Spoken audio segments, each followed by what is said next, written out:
Assalamualaikum warahmatullahi wabarakatuh. Berjumpa lagi dengan berita apologet, teman-teman ya. Ini konten kedua kita.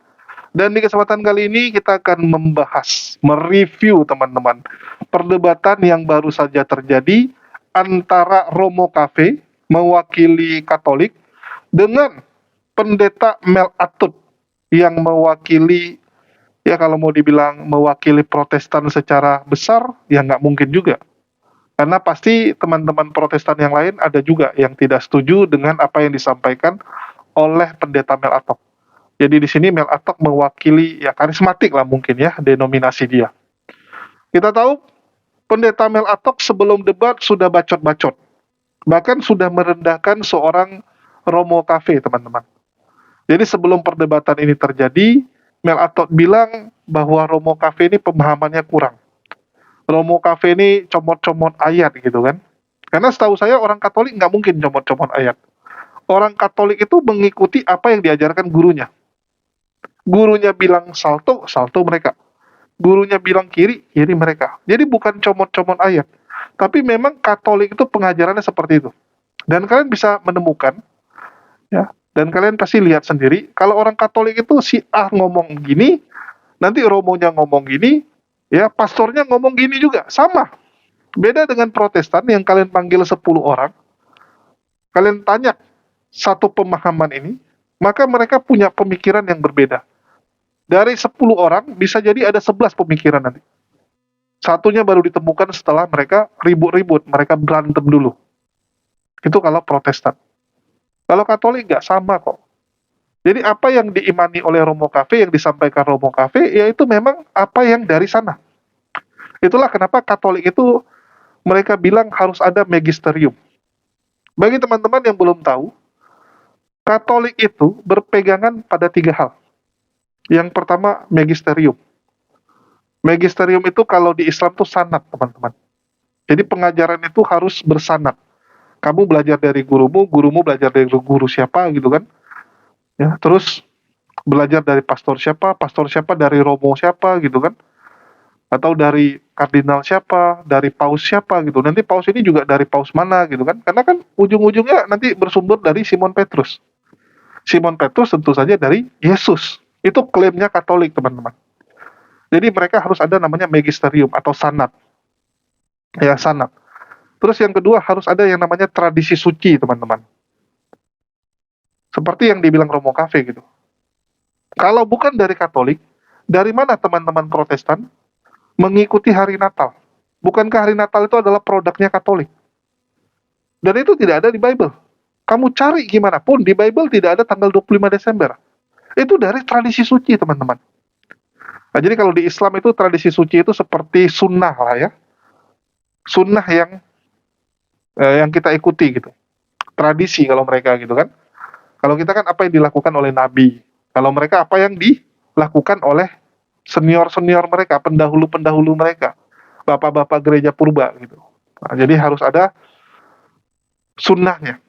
Baru yang ketiga kitab suci. Ya. Sola fide, sola scriptura gitu. Iman dan skriptura. Jadi mereka tuh selalu berpandangan bahwa 3 ini nggak bisa berdiri sendiri. Beda dengan Protestan yang selalu bilang sola scriptura, hanya berpatokan dengan Bible. Susah kalau seperti itu. Dan terbukti bacot-bacotannya Mel Atut harus berakhir dengan memalukan kalau saya bilang ya. Ujung-ujungnya Mel Atut ini harus pulang dengan rasa malu, teman-teman. Jadi debat yang terjadi ini benar-benar berat sebelah, di mana Katolik, Romo Cafe, berhasil membuktikan lewat ayat. Sedangkan Mel Atot cuman berdasarkan congor. Dia bilang sola scriptura. Begitu dibawa balik ke sola scriptura, dia kebingungan. Dia kebingungan saat ditanya, oh kalau gitu, ini dari mana? Ini dari mana? Kamu dapat perintah dari siapa? Nggak ada. Ya Bapak pikirlah ya gitu kan. Itu kan dari setan kalau yang lain gitu kan. Perpecahan gereja itu kan dari iblis, dari setan. Iblis lagi disalahkan, teman-teman. Mana buktinya iblis yang membuat perpecahan? Bisa jadi memang dari awal kamu itu adalah bagian dari keluarga iblis itu sendiri. Bukan iblis yang merayu kamu, tapi kamu memang anak iblis. Bisa jadi seperti itu kan. kebingungan Melatot. Dan saya yakin teman-teman, dari debat ini akan banyak jemaat pendeta Melatot yang kalau nggak jadi ateis, jadi Katolik, jadi Islam. Pilihannya 3 itu. Tidak mau lagi jadi jemaatnya Mel Atut. Dan kita tunggu ini. Kita akan melihat bagaimana Mel Atut mulai ditinggalkan oleh pendukungnya lantaran debatnya sangat-sangat memalukan. Ini belum ketemu Kodondi nih. Kalau ketemu Kodondi, wah habis dia teman-teman. Akan lebih habis lagi. Ini masih mending gitu kan. Ini aja udah babak belur sekali.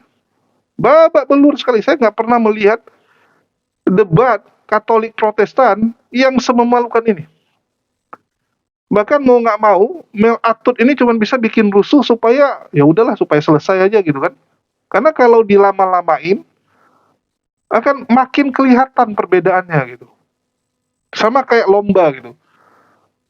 Ya lomba lari atau lomba kecepatan ya, mobil ini udah jauh di depan gitu. Ini kalau diteruskan overlap dia. Jadi daripada overlap udahlah selesaikan aja lah balapan ini. Yang seharusnya 50 lap ya udahlah 10 lap udah jadi gitu. Karena udah kalah jauh. Itu yang terjadi. Ini yang terjadi teman-teman, bikin malu. Bahkan banyak pendeta-pendeta Protestan yang lain ikut menyayangkan. Kenapa? Ya, kenapa Mel Atut jawabnya seperti itu? Waduh, bikin malu gitu. Bayangkan sesama Protestan aja malu. Apalagi jemaatnya. Ya, sesama pendeta aja malu kok. Dan saya ucapkan bravo buat Romo Cafe ya. Ini kemenangan kedua Anda. Ya, kemenangan kedua Anda setelah kemarin itu mempermalukan Edis di debat pertama. Jadi Edis korban pertama, kedua Mel Atut. Nah, saya nggak tahu apakah Esra Soro akan jadi korban ketiga. Nanti kita akan bahas juga ya. Tapi sebelumnya kita dengarkan dulu bagaimana ya emosinya seorang Mel Atut saat dia dipojokkan oleh Romo Cafe ini. Bagaimana kita masuk ke dalam kesatuan iman kalau terjadi ribuan denominasi, Bapak Pendeta? Kalau semua orang mengajarkan dan membawa orang kemana? Kesatuan atau mana? 1 Korintus 1 ayat 10.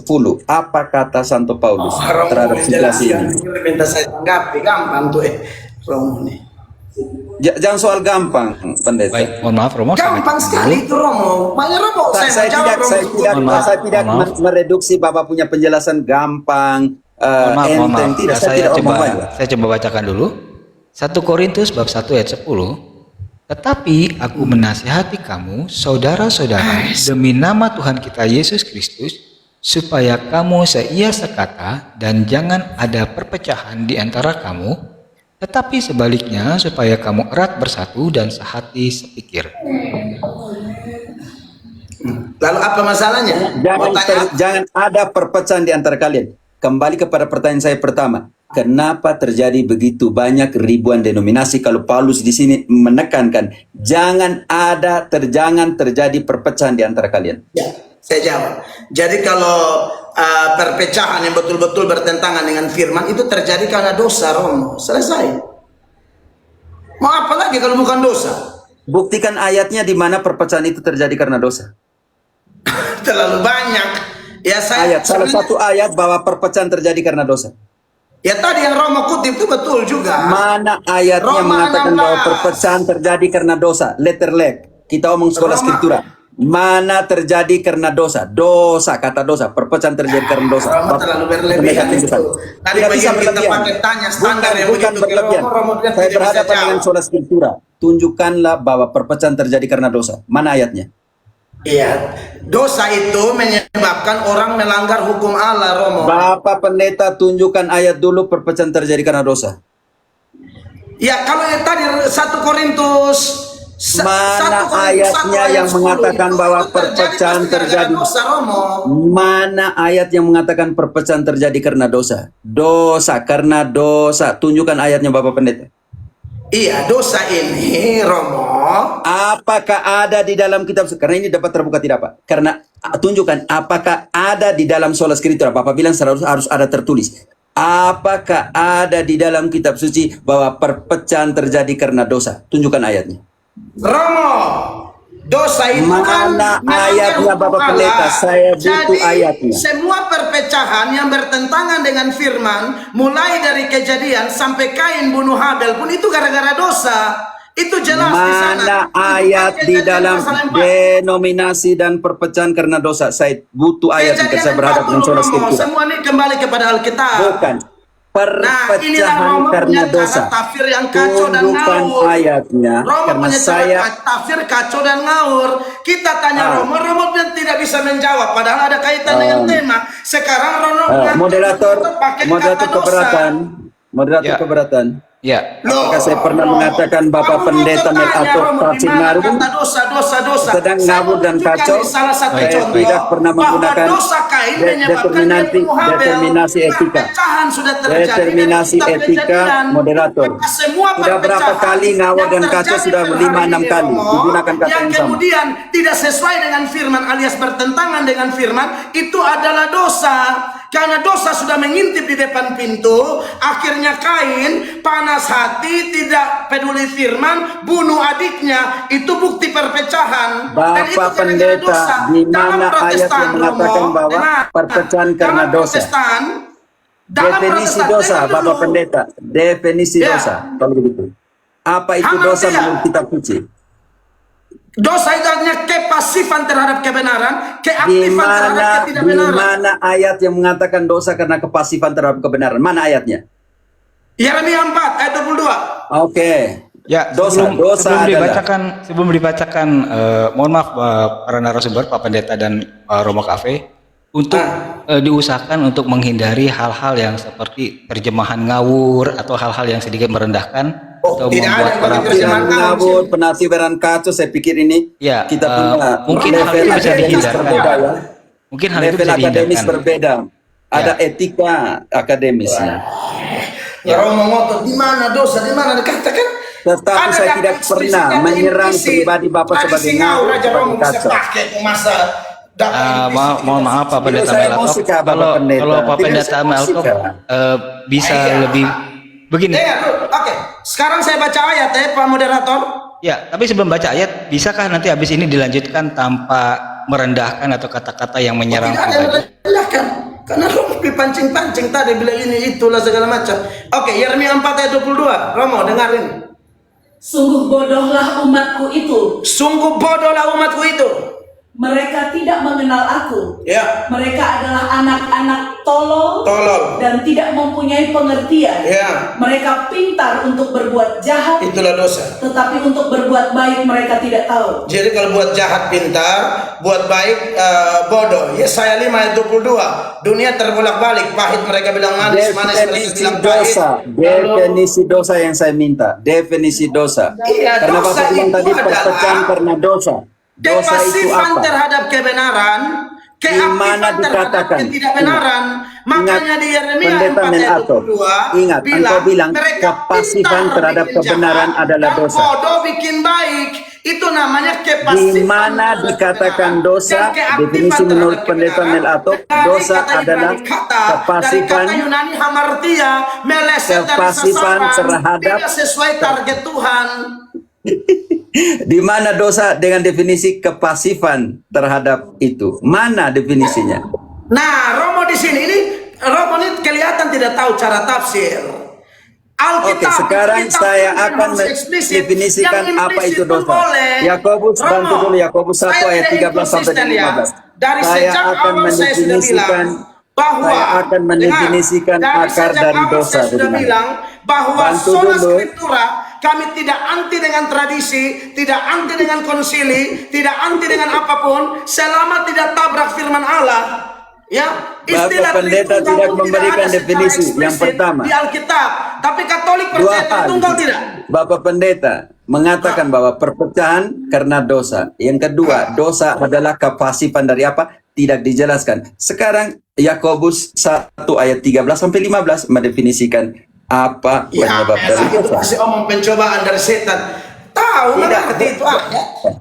Saya pikir Yakob Ayat-ayat kembali Romo tadi Kudus, saya yang tahu semua, ketujuh Romo. kali, yang ketujuh kali ini sudah saya hitung, yang ketujuh kali kembali lagi, anggap enteng, tidak anggap orang dan sebagainya. Bukan, memang tafsiran Tidak, Romo. tidak, Baik, Bapak baik, Pendeta. baik. Ini secara Baik, baik. etika Mohon maaf, mohon maaf, tidak mohon baik. maaf.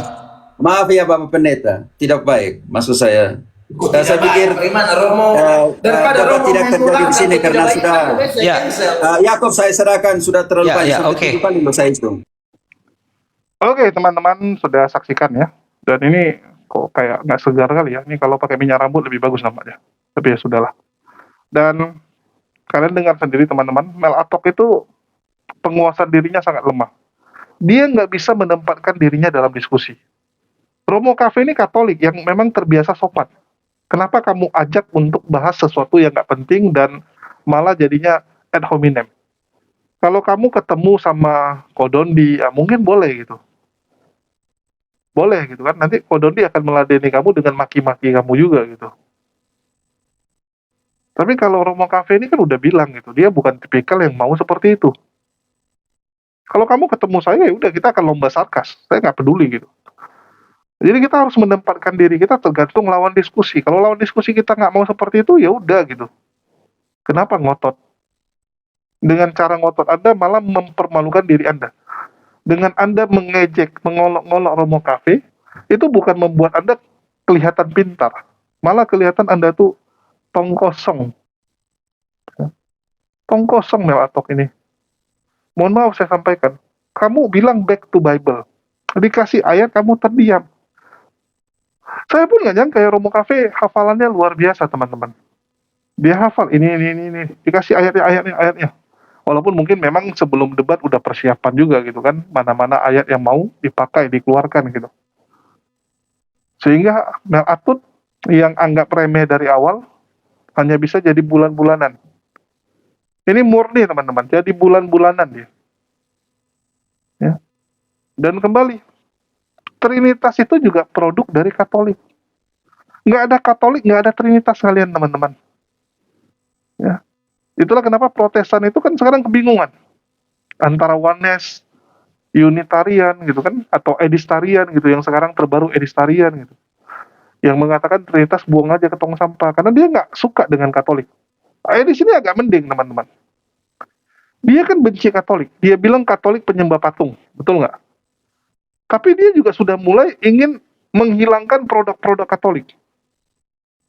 Trinitas, buang ke tong sampah, itu kan produk Katolik, dia buang. Nah, ini kitab suci aja belum dibuang. Saya nggak tahu apakah kedepannya Edis akan buat kitab suci sendiri, sehingga dia bilang, udah, Bible buang aja ke tong sampah. Bisa jadi kan, Edis akan melakukan hal itu. Kenapa? Supaya jangan disangkut pautkan lagi dengan Katolik. Jangan ada. Sehingga mereka bisa independen dengan bangganya. Bahkan Edis juga tidak setuju dengan hari Natal 25 Desember, setahu saya ya. Silakan dicek. Dia nggak setuju. Itulah dia nggak rayakan. Karena 25 Desember produknya Katolik. Jadi Edis lebih totalitas untuk tidak menyukai Katolik dibandingkan Mel Atok ini. Yang cuman bilang Katolik salah, tapi nggak bisa membuktikan. Nggak bisa membuktikan apapun. Ujung-ujungnya malah jadi badut, teman-teman. Ini debat yang benar-benar berat sebelah. Anak kecil disuruh nonton juga tahu ini berat sebelah.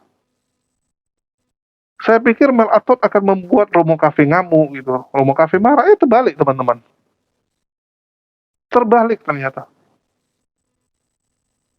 Dan saya yakin sekarang Mel Atot lagi makan tak sedap, tidur pun tak bisa sleeping ini ya. Saya jamin teman-teman. Berat nih. Belum lagi pasti akan banyak pendeta-pendeta menghubungi dia. Pak, bikin malu Pak. Udah, tanding ulang aja Pak. Debat lagi Pak, supaya bisa mengobati gitu minimal. Ya, memulihkan harga dirimu yang sudah terlanjur rusak ini sekarang Pak. Ini menarik teman-teman. Katolik, kalau kita lihat memang lebih mirip ke Islam sebenarnya. Cuman Tuhannya saja yang salah. Ya, termasuk yang mau nanti dibahas di debat berikutnya adalah tentang berdoa kepada orang meninggal ya. Dikasih nampak ayat-ayatnya kan. Kenapa orang Katolik berdoa kepada orang meninggal? Karena memang udah disebutkan orang meninggal itu bisa jadi perantara gitu kan. Menurut mereka itu kan iman mereka. Jadi kalau saya lihat Ya, inilah lucu-lucunya mereka sudah 2000 tahun aja masih kebingungan. Kebingungan Tuhannya, ajarannya seperti apa gitu. Sekali lagi teman-teman ya, ini belum disinggung sama mereka. Katolik itu percaya iman dan perbuatan. Jadi kamu beriman dulu. Sebagai tanda kamu peserta ujian. Baru yang kedua, perbuatanmu itu harus benar sehingga kamu layak untuk masuk surga. Karena Katolik percaya di surga ada tingkatannya. Itulah dibilang upah. Upahmu besar gitu. Jadi apa bedanya upah besar sama upah kecil? Kalau di surganya sama. Tentunya surga beda. Ada tingkatannya. Ini nggak diimani oleh Protestan, teman-teman. Protestan itu ya, iman yang menolong kamu. Iman yang membuatmu masuk surga. Pengampunan yang diberikan Yesus itu membuat kalian bisa masuk surga. Bukan perbuatan. Ya. Mereka sola fide, teman-teman. Iman yang menyelamatkan. Ini sebenarnya kalau Katolik sama Protestan dibahas itu panjang sekali perbedaannya. Konsep kematiannya juga beda. Ya. Katolik percaya orang yang mati selalu masuk purgatorium, api penyucian. Karena orang itu belum layak langsung masuk surga. Harus disucikan dulu. Di Islam, kita juga percaya. Ada manusia yang langsung masuk surga. Ada yang harus mengalami dulu siksaan atas apa yang pernah dilakukan di dunia. Harus menanggung dulu hisapnya gitu. Harus mempertanggungjawabkan apa yang pernah kamu lakukan di dunia. Walaupun mungkin kamu sering beramal, kurban nggak pernah tinggal, ya, sedekah Jumat nggak pernah tinggal, tapi karena perbuatanmu ya mungkin kamu harus mempertanggungjawabkan dulu. Nah, beda dengan Protestan. Ya, tapi kita berharap ini akan ada sesi lanjutan supaya teman-teman makin tahu perbedaan antara Katolik dan Protestan, teman-teman makin bisa melihat gitu. Ya. Karena banyak orang jemaat awam, terutama Protestan itu yang nggak ngerti. Mereka kira ini cuma beda, oh Katolik itu terlalu mengkultuskan Paus gitu. Teman-teman Kristen saya, mayoritas teman-teman, mereka pikir Katolik dan Protestan itu cuma masalah gereja, cuma masalah, oh Katolik itu lebay karena mereka mau nyembah Paus, karena mereka terlalu mengkultuskan, merajakan Paus gitu kan. Kami nggak mau, kami mau merdeka gitu, kita nggak mau dikekang gitu. Mereka kira cuma perbedaan seperti itu. Mereka nggak tahu sampai fondasi dasar imannya saja beda. Mereka nggak tahu, dan ini perlu kita edukasi. Inilah tujuan channel kita, mengedukasi teman-teman. Ya, mengedukasi. Oke, mungkin itu aja berita seputar dunia apologet kali ini teman-teman.